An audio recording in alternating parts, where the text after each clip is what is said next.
नमस्ते, स्वागत छ यहाँलाई नेपाली फ्यामिली किचनमा। आज हामी गहुँको पिठोको रोटी बनाउन गइरहेका छौं। हुन त रोटी बनाउन एकदमै सजिलो छ, तर आज म तपाईलाई एकदमै सरल तरिकाले एकदमै नरम तथा फुलेको रोटी बनाएर देखाउन गइरहेको छु। यहाँ मैले दुईवटा फरक तरिकाको फुल्का अनि रोटी बनाउँदै छु।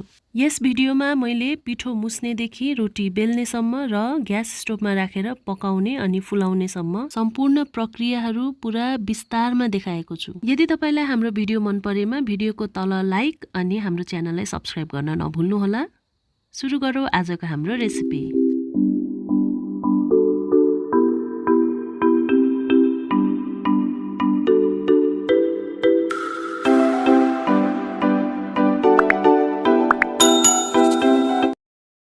सुरुमा हामीले 2 कप गहुँको पिठो लिएका छौं।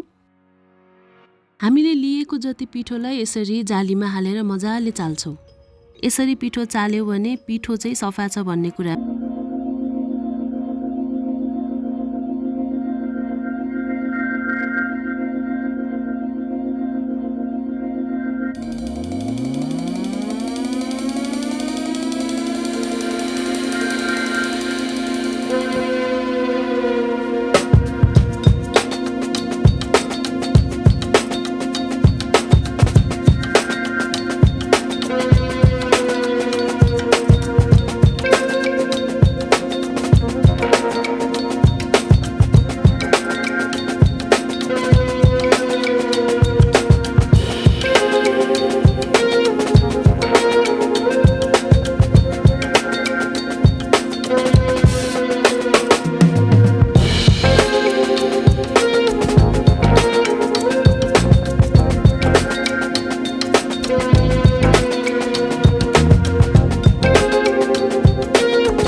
धेरै पातलो पनि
साथीहरुसँग इन्जोय गर्न सक्नुहुन्छ।